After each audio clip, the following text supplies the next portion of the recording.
Billy Graham: Deus realmente fala conosco? Deus tem nos falado desde o início. Adão ouviu a voz do Senhor no jardim do Éden. Deus também falou a Eva, e ela sabia quem estava falando, e deve ter tremido, pois reconheceu que o desobedecera. Duas pessoas, um homem e uma mulher, resolveram desobedecer a Deus e mergulharam no mundo onde a espiritualidade era negra e morta, um mundo fisicamente improdutivo, a não ser à custa de muito esforço e sofrimento. O mundo estava sob a condenação divina. A Bíblia ensina que o homem se encontra num período de trevas espirituais. O Deus deste século cegou os entendimentos dos incrédulos, 2 Coríntios 4:4. Isaías, o grande profeta hebreu, disse: apalpamos as paredes como cegos, sim, como os que não têm olhos andamos apalpando, tropeçamos ao meio-dia como nas trevas, e entre os robustos somos como mortos. Isaías 59:10. Ele estava fazendo uma descrição vívida da cegueira espiritual, que na realidade é a escuridão espiritual. Encontrar-se em meio às trevas é uma experiência terrível.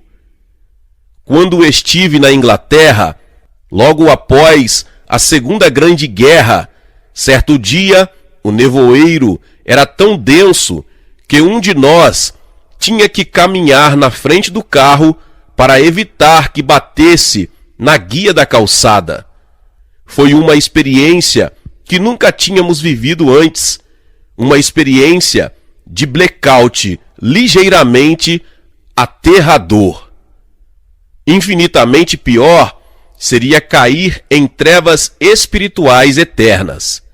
Existem pessoas cegas que enxergam melhor que outras que possuem ótima visão. Conhecemos uma belíssima jovem coreana que tem uma voz maravilhosa, que já foi descrita como elétrica e que também toca piano de forma esplendorosa.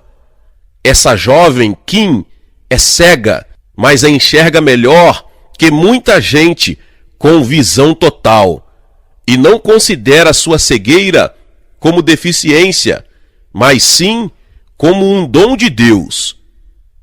Descobri que ela possui uma grande acuidade mental, psicológica e espiritual, absolutamente admirável. O homem também é espiritualmente surdo. Outro grande profeta disse que o povo tem ouvidos para ouvir, mas não ouve. Ezequiel 12:22. Jesus disse o mesmo, ainda com maior ênfase. Se não ouvem a Moisés e aos profetas, tampouco se deixarão persuadir, ainda que ressuscite alguém dentre os mortos. Lucas 16:31. A diferença entre a surdez física e a espiritual é muito bem ilustrada em nossas campanhas. Sempre temos uma seção do auditório reservada para os surdos mudos e muitas vezes passo ali para apertar a mão daquelas pessoas. Em certa cruzada, cerca de 12 surdos vieram ver-me em meu gabinete e conversei com eles através de um intérprete. A luz de Cristo brilhava claramente na fisionomia de alguns deles. O mundo do surdo é muito difícil de ser entendido por aqueles que desfrutam de uma boa audição, mas todos os dias caminhamos no mundo de pessoas surdas espiritualmente. Espiritualmente falando, muitos homens estão mais que surdos e cegos, estão mortos. Estando vós mortos nos vossos delitos e pecados. Efésios 2:1. Para os que estão mortos espiritualmente, não existe possibilidade de comunhão com Deus. Milhões de pessoas anseiam por um mundo de felicidade, luz, harmonia e paz, mas em vez disso, acham-se envolvidas por um mundo de pessimismo, trevas, discórdias e tumultos. Elas procuraram a felicidade, mas esta parece fugir delas, assim como um raio de sol ou um fecho de luz ilude a criança que tenta agarrá-lo. Muitos desistem e entregam-se ao pessimismo. Muitas vezes, esta atitude de desespero os conduz a um círculo de festas ou bares, onde tentam apagar a realidade de seu mundo com a irrealidade do álcool. Às vezes, tais pessoas são levadas às drogas ou a dedicar-se desesperadamente a um passatempo ou esporte. Todos estes são sintomas da grande enfermidade que é o escapismo e são causados por uma infecção terrível chamada pecado. Muitas pessoas gostariam de poder dissecar a Deus em seus microscópios. Estabelecem seu próprio método de análise e depois não chegam a nenhuma conclusão. Deus continua sendo, para elas, o grande silêncio cósmico, desconhecido e invisível. E, no entanto, ele se comunica com aqueles que se mostram dispostos a emudecê-lo. Ele penetra no silêncio escuro com revelações francas e vivificantes através da natureza, da consciência humana, das Escrituras e da pessoa de Cristo. Deus fala pela natureza. Eu assisti ao nascimento de meu filho mais novo. Também meus 3 genros e meu filho mais velho assistiram ao nascimento de seus filhos. Todos sentimos que havíamos presenciado um milagre. Como disse um dos médicos, quem pode negar a existência de Deus depois de assistir a um parto? Em sua linguagem peculiar, a natureza nos fala da existência de Deus, seja no choro de uma criança ou no canto de uma cotovia. É a linguagem da ordem, da beleza, da perfeição e da inteligência. A complexidade de detalhes de uma flor é obra das mãos de Deus. Os instintos das aves foram designados por ele. Deus fala ao homem pela regularidade das estações do ano, pelos movimentos do sol, da lua e das estrelas, pelo equilíbrio dos elementos que nos permite respirar. Os céus proclamam a glória de Deus e o firmamento anuncia as obras das suas mãos. Um dia discursa a outro dia, e uma noite revela conhecimento a outra noite. Salmo 19, 1 e 2. As próprias dimensões do universo sempre se constituíram num ponto incompreensível para o homem, mas com as explorações do século XX que lançaram o homem no espaço, nossa mente ficou ainda mais intimidada. Os cientistas que não creem em Deus devem estar completamente confusos ao constatarem como o homem é pequeno nesta Terra, que é parte de um grupo de galáxias estimadas em 100 bilhões, cada uma delas com 100 bilhões de estrelas e planetas. Juntamente com a exploração do universo, esta geração está examinando também o outro lado da escala. O microscópio eletrônico e as pesquisas bioquímicas capacitaram os pesquisadores a estudar células que são ampliadas até 200 mil vezes o seu tamanho natural. Existem tantas moléculas em uma gota de água que, se elas fossem transformadas em grãos de areia, seriam uma quantidade suficiente para pavimentar uma estrada de Los Angeles a Nova York.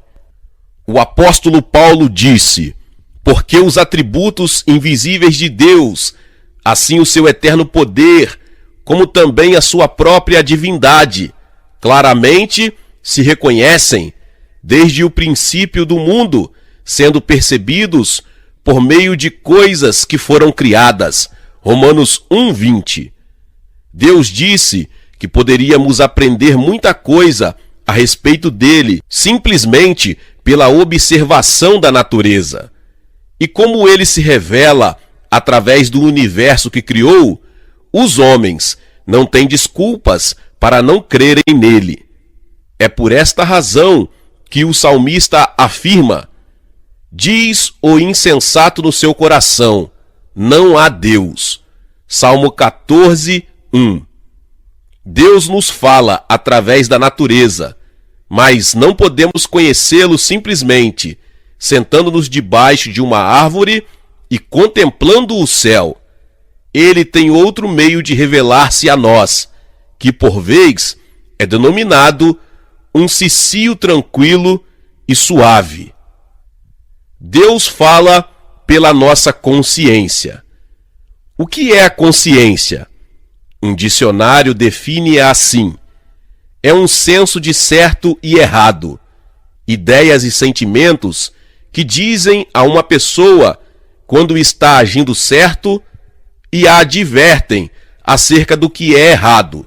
Faça aquilo que a consciência lhe ditar. Por vezes, é um conselho sábio, mas nem sempre.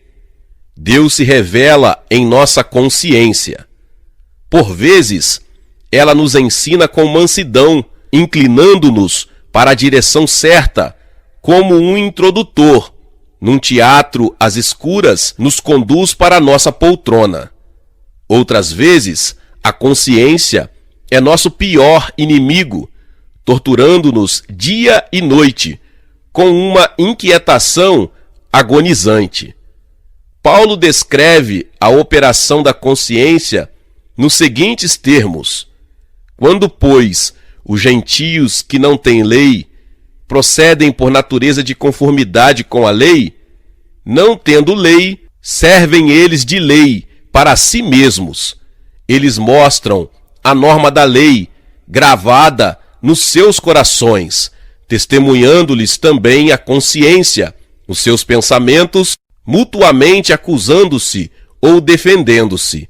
Romanos 2, 14 e 15. A consciência humana é como o farol do Senhor, revelando todas as suas intenções corretas. Provérbios 20 e 27. Quando compreendemos que Deus pega uma possante lanterna e ilumina com ela os recessos escuros da nossa mente, examinando não apenas nossas ações, mas também os intentos que geram tais ações, vemos claramente que ele realmente nos fala através da consciência. Até mesmo as pessoas que não são crentes percebem a existência de uma força orientadora em seu interior. Thomas Jefferson escreveu o seguinte, há quase 200 anos: o senso moral ou consciência é uma parte tão real do homem como um braço ou uma perna. Ela é dado a todos os seres humanos, em graus mais fracos ou mais fortes, assim como seus membros são mais fracos ou mais fortes. Algumas pessoas, mesmo não tendo Deus, possuem um senso de consciência mais forte do que outras. Mas aquele que tem uma consciência morta ou cauterizada é como um avião sem piloto ou um barco sem leme, e navega em rota de colisão com as circunstâncias. Por causa do pecado, a consciência pode tornar-se entorpecida e até morrer. Deus fala pelas Escrituras. A Bíblia é o livro de texto da revelação. Na grande escola de Deus, contamos com 3 livros de texto. Um chamava-se Natureza, outro Consciência e o outro as Escrituras. As leis de Deus, reveladas na natureza, nunca mudam. No livro de texto da revelação, o que está escrito, a Bíblia, Deus nos fala com palavras. A Bíblia é o único livro que revela o Criador à sua criatura. Nenhum outro livro, produzido pelo homem, pode fazer tal declaração e apoiá-la com fatos. A Bíblia é singular em suas afirmações e ensinos e na maneira como tem sido preservada através dos séculos. Hoje em dia, muitas pessoas estão examinando livros que dizem contar as soluções para as grandes indagações da vida e da morte. Muitos desses livros são produto de religiões orientais ou da filosofia humanista.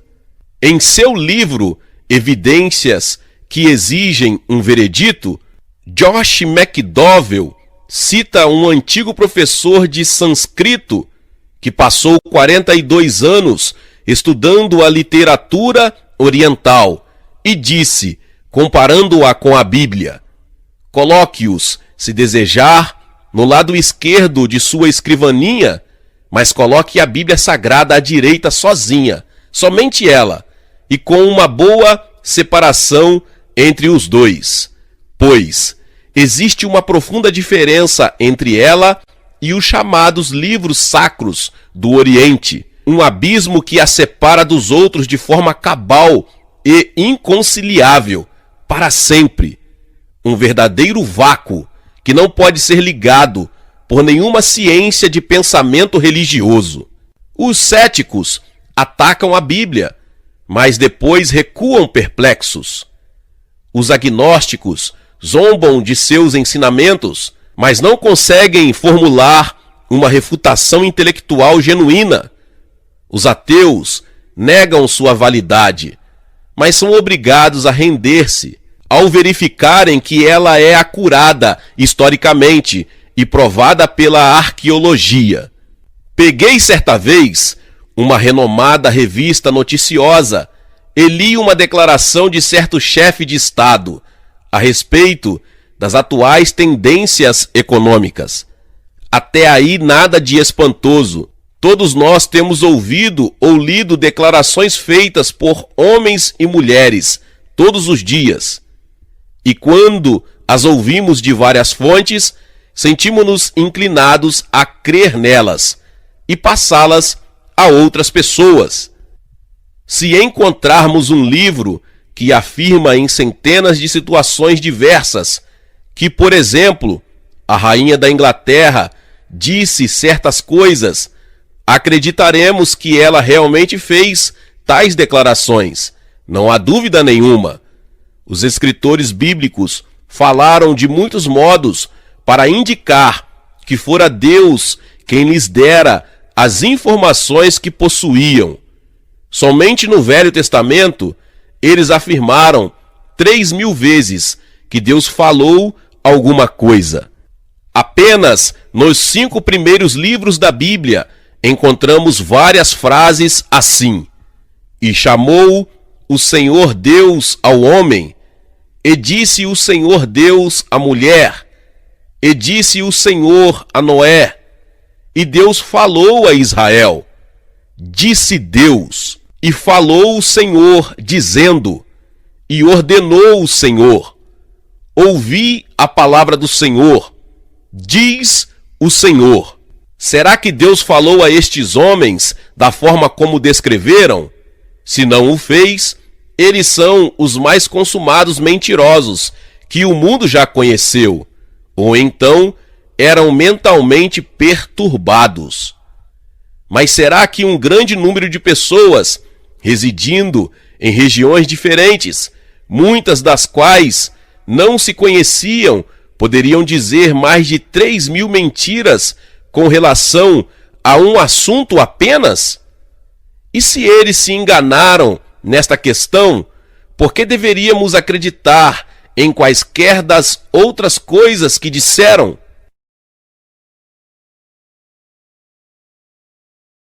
E se não, então não podemos crer que as profecias desses homens se cumpriram, mas elas se cumpriram. Se uma pessoa mente para nós uma ou duas vezes, começamos a desconfiar dela. Começamos a achar difícil, quando não impossível, crer em qualquer coisa que ela diz. Jesus citava o Velho Testamento frequentemente. Ele o conhecia bem e nunca duvidou das Escrituras. Ele disse: a Escritura não pode falhar. João 10:35. Os apóstolos também citavam textos do Velho Testamento muitas vezes. Paulo disse: toda a Escritura é inspirada por Deus, 2 Timóteo 3,16. E o apóstolo Pedro declarou: porque nunca jamais qualquer profecia foi dada por vontade humana. Entretanto, homens falaram da parte de Deus, movidos pelo Espírito Santo. 2 Pedro 1,21. Muitas pessoas passaram a crer na Bíblia por intermédio de uma fonte de segunda mão.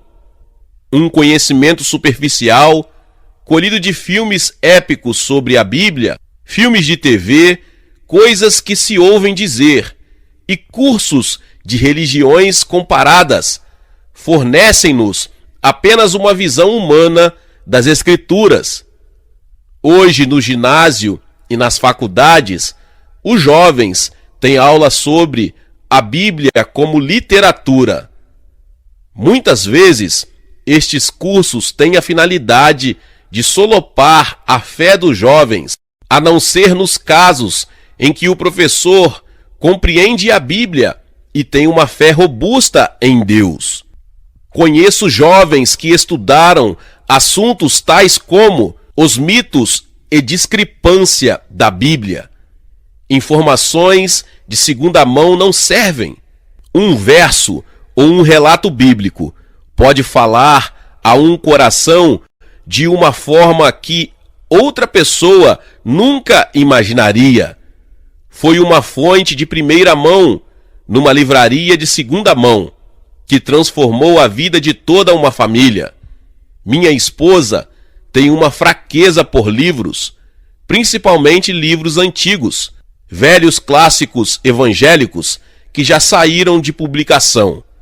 Algum tempo atrás, a livraria Foyles, de Londres, mantinha um grande departamento de livros religiosos de segunda mão.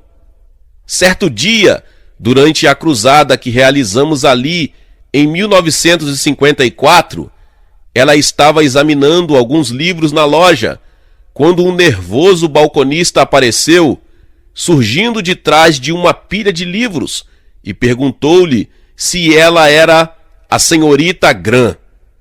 Depois que ela respondeu que sim, começou a narrar-lhe uma história de confusões, desespero e frustração. Seu casamento estava indo mal, seu lar estava desajustado e seus problemas econômicos estavam aumentando. Explicou que já lançara a mão de todos os meios de ajuda que encontrara e, como último recurso, tencionava assistir ao culto da campanha naquela noite. Ruth disse-lhe que oraria por ele e ela o fez. Isso foi em 1954. Em 1955, retornamos a Londres e novamente minha esposa foi ao departamento de livros de segunda mão de Foyles e dessa vez o mesmo balconista apareceu de trás das pilhas de livros, mas o rosto iluminado por um sorriso. Depois de expressar seu contentamento em vê-la de novo, ele contou-lhe que fora ao culto naquela noite no ano anterior, como dissera que faria.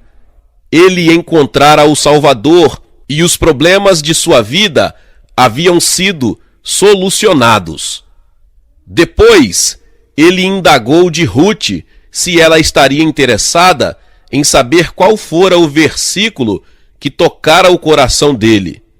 Ela estava, e depois voltou com uma Bíblia bem gasta. Abriu-a no Salmo 102, que eu lera na noite em que ele fora à cruzada. Indicou o verso 6. Sou como pelicano em um deserto, como a coruja das ruínas.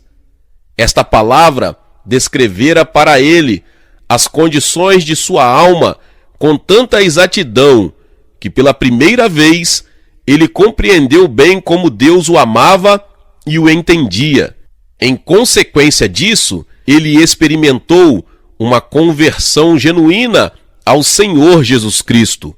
E posteriormente, toda a sua família foi salva também. Em 1972, minha esposa esteve em Londres, participando de uma reunião em Haringey. Ao término da cerimônia, um cavalheiro aproximou-se dela e não foi preciso que ele se apresentasse. Ela reconheceu aquele balconista de Foyles. Ele estava radiante de felicidade e apresentou-lhe sua família, todos crentes, e relatou que agora todos trabalhavam na obra do Senhor, porque Deus lhe falara quando ele era uma coruja das ruínas. Faça uso deste instrumento de comunicação pelo qual Deus nos fala, isto é, a Bíblia. Leia-a, estude-a, memorize-a. Ela modificará sua vida inteiramente.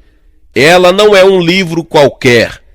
É um livro vivo que opera em seu coração, mente e alma.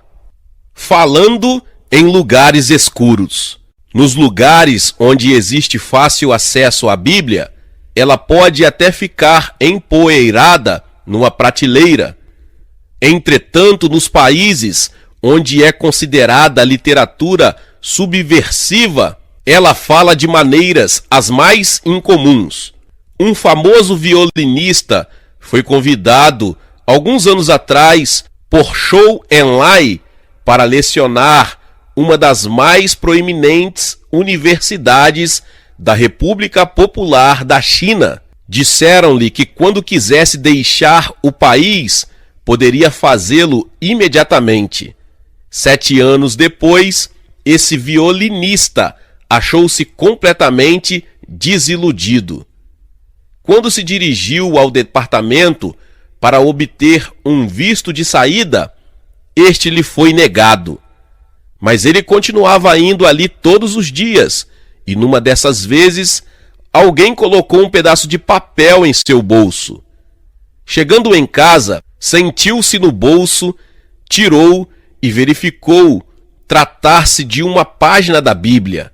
Leu-a com muito interesse e sentiu que ela lhe falava ao coração de maneira estranha. Numa das outras vezes que foi ao departamento, um homem aproximou-se dele e indagou se ele desejaria outra página da Bíblia. Respondeu que sim. E, a cada vez que ele voltava à repartição, recebia outra folha da Bíblia. E ali, na República Popular da China, ele foi convertido a Cristo. Afinal, ele conseguiu o visto de saída e foi para Hong Kong. Atualmente, ele leciona em outro país.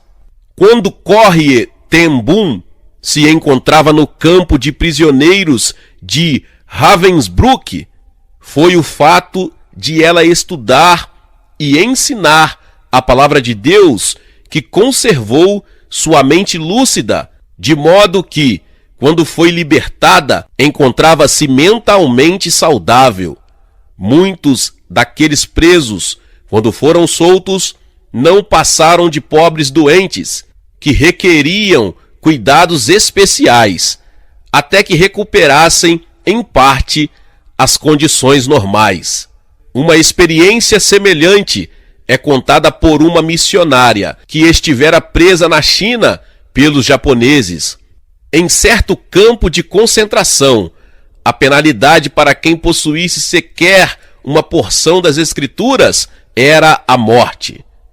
Todavia, um pequeno evangelho de João chegou-lhe às mãos, dentro de um casaco de frio. À noite, quando ia deitar-se, ela se cobria bem e com uma lanterninha lia um verso das Escrituras, depois ia dormir, memorizando aquele verso. Desse modo, depois de algum tempo, ela decorara todo o Evangelho de João. Todas as vezes que ia ao lavatório, tirava uma página do livrinho, dissolvia-a em água e sabão, atirava-a no vaso e dava descarga.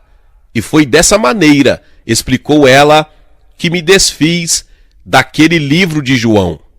Esta missionária foi entrevistada por um repórter do Time, pouco antes de os prisioneiros serem libertados. E depois, quando todos já saíam por acaso, esse repórter encontrava-se junto aos portões. Em sua maioria, eles iam andando aglomerados, olhos fixos no chão, quase como autômatos.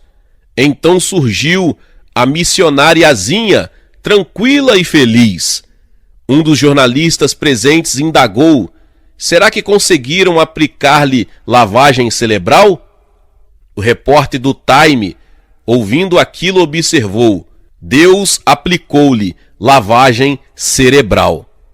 A palavra de Deus, escondida no coração de qualquer pessoa, é uma voz teimosa demais para ser abafada. Ruth teve uma experiência em Londres, com ênfase no mesmo fato. Durante a campanha que realizamos em Earls County, em 1966, ela travou amizade com uma jovem hippie de Cockney. Todas as noites, quando ali chegávamos, a jovem estava esperando por Ruth.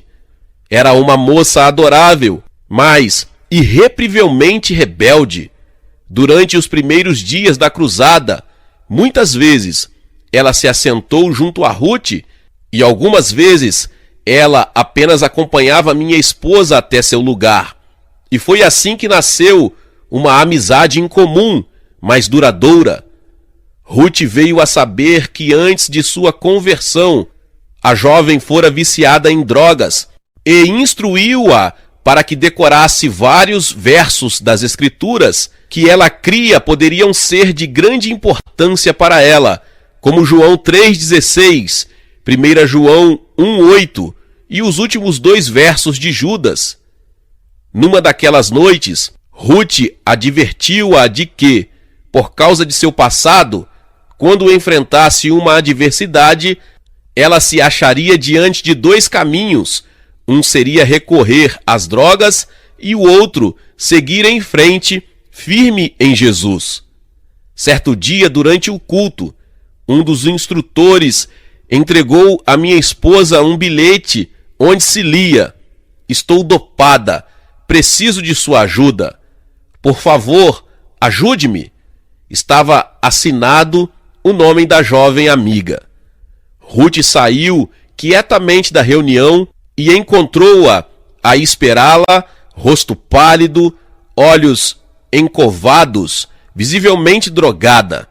Tendo pouca experiência com viciados, Ruth pensou que devia tratá-la como se trata um bêbado e levou-a a um estande de cal do estádio e deu-lhe um pouco de bebida. Ela não sabia que essa era a última coisa que deveria ter feito. No caminho perguntou à jovem por que fizera aquilo e recebeu a seguinte resposta: minha melhor amiga morreu hoje de uma única dose excessiva. Ruth queria que ela ouvisse o sermão e elas se assentaram numa escada não muito distante de um alto-falante, mas a moça não estava em condições de escutar. Percebendo que sua jovem amiga estava rapidamente perdendo a noção das coisas, Ruth escreveu em um papel um cartãozinho que tirara do fundo de uma caixa de lenços de papel as seguintes palavras: Deus me ama. Jesus morreu por mim. Não importa o que eu faça, ele me perdoará, se eu me arrepender e pedir-lhe perdão. No ano seguinte, 1967, voltamos a Londres e realizamos outra série de conferências no YouScout. Certa tarde, Ruth estava tomando chá com sua jovem amiga hippie. A jovem enfiou a mão em sua bolsa sacola e tirou de lá um cartãozinho amarfanhado, o mesmo no qual Ruth escrevera aquelas palavras no ano anterior. Indagou de minha esposa quando ela escrevera aquilo. Ela respondeu-lhe, mas a moça não se lembrava de nada do que se passara na ocasião. Depois, ela repetiu de cor os versos que Ruth lhe recomendara que decorasse e perguntou-lhe quando os memorizara. Ruth explicou-lhe, mas ela não se recordava. É interessante notar que as drogas haviam lhe causado uma amnésia apenas parcial, mas não tinha apagado da sua mente a palavra de Deus que ela escondera no coração. Uma situação semelhante ocorreu quando Ruth sofreu um acidente certa vez. Quando tentava armar um balanço para nossos netos, ela caiu de uma árvore, sofreu uma contusão bem séria e ficou inconsciente por quase uma semana. Logo que recobrou a consciência, o que mais a preocupou foi o fato de que não se recordava de muitas coisas, mas sua maior perda foi a dos versículos bíblicos que decorara no decorrer dos anos. Em seu caderninho de anotações, ela registrou o que lhe acontecera certa noite, quando estava orando acerca do fato. Como que brotando do nada, ocorreram-lhe as palavras: com amor eterno eu te amei, por isso, com benignidade te atraí. Não se lembrara absolutamente de quando memorizara aquele verso, pois sua mente ainda estava meio nebulosa. Mas o certo é que o verso fora fixado ali. Deus fala através de Cristo. Deus nos fala com a maior clareza na pessoa de seu Filho Jesus Cristo. Deus, nos últimos dias, nos falou em um que é seu Filho. Hebreus 1, 1 e 2. Em todos estes séculos, muitas pessoas têm acreditado que Deus é apenas um espírito que se encontra no interior de todos nós. Tolstói, o grande escritor russo, disse: todos os homens reconhecem existir dentro de si mesmos um espírito livre e racional, independente de seu corpo. Este espírito é o que chamamos de Deus. Os filósofos encontram Deus em todas as coisas. No primeiro século, o filósofo romano Sêneca estabeleceu um princípio para a crença através dos séculos, ao escrever: chamem-no de natureza, destino, fortuna. Todos estes nomes são designações de um mesmo e único Deus. Sêneca estava errado naturalmente, e com ele, milhares e milhares de pessoas têm estado igualmente erradas. Em algumas regiões do mundo, encontramos referências à crença de que Deus visitaria a Terra.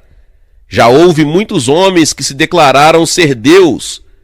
Um certo homem da Coreia, mesmo em nossos dias, tem atraído a si muitos seguidores, alegando ser o Senhor da segunda vinda. Todavia, foi somente na plenitude dos tempos, quando todas as condições eram perfeitas e todas as profecias foram cumpridas, que Deus enviou seu Filho nascido de mulher, Gálatas 4:4. Numa pequenina cidade do Oriente Médio, há quase 2000 anos, cumpriu-se a profecia de Miqueias 5:2, e Deus foi manifestado na carne. 1 Timóteo 3,16, esta manifestação veio na pessoa de Cristo.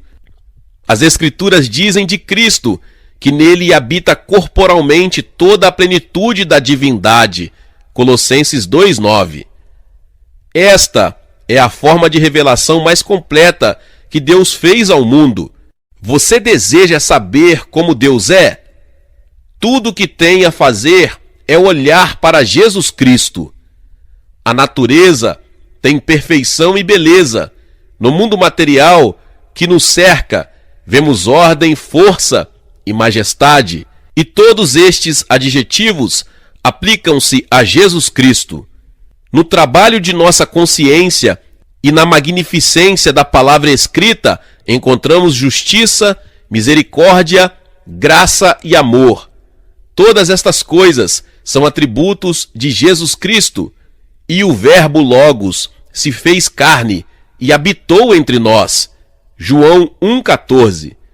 Jesus disse o seguinte aos seus discípulos e a todos nós que vivemos no século XX: credes em Deus, crede também em mim. João 14:1.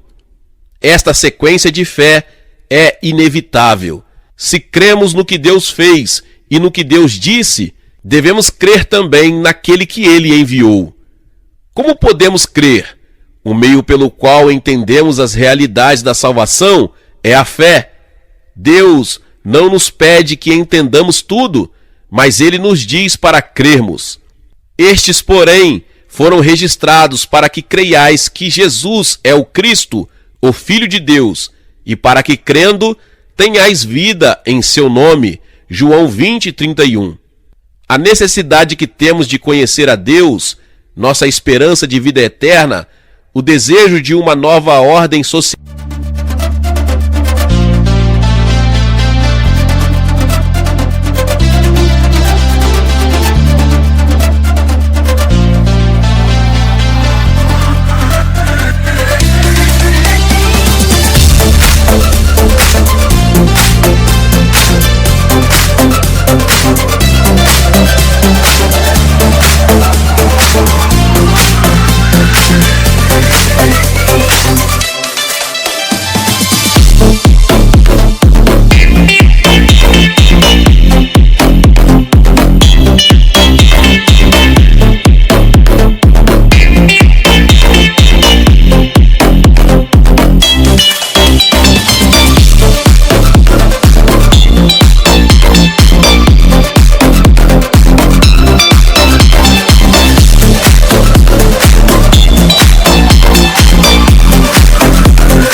Tudo isso tem que estar associado a uma única pessoa que pode obter esses objetivos: Jesus Cristo.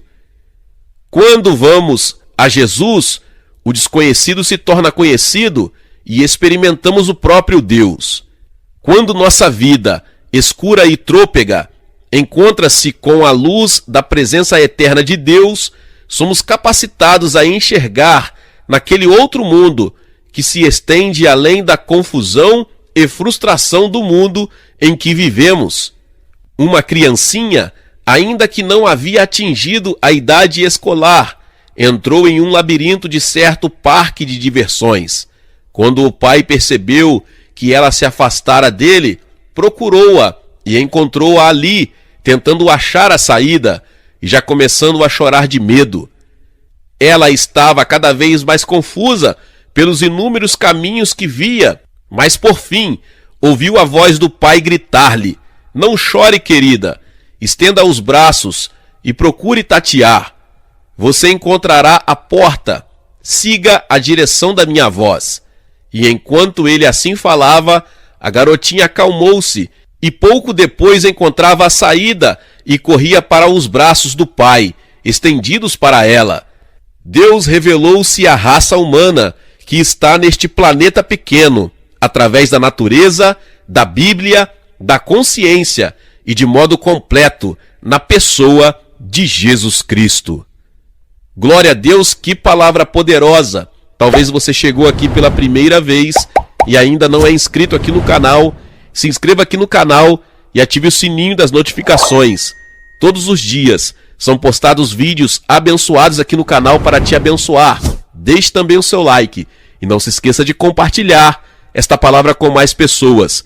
Nos vemos nos próximos vídeos. Amém.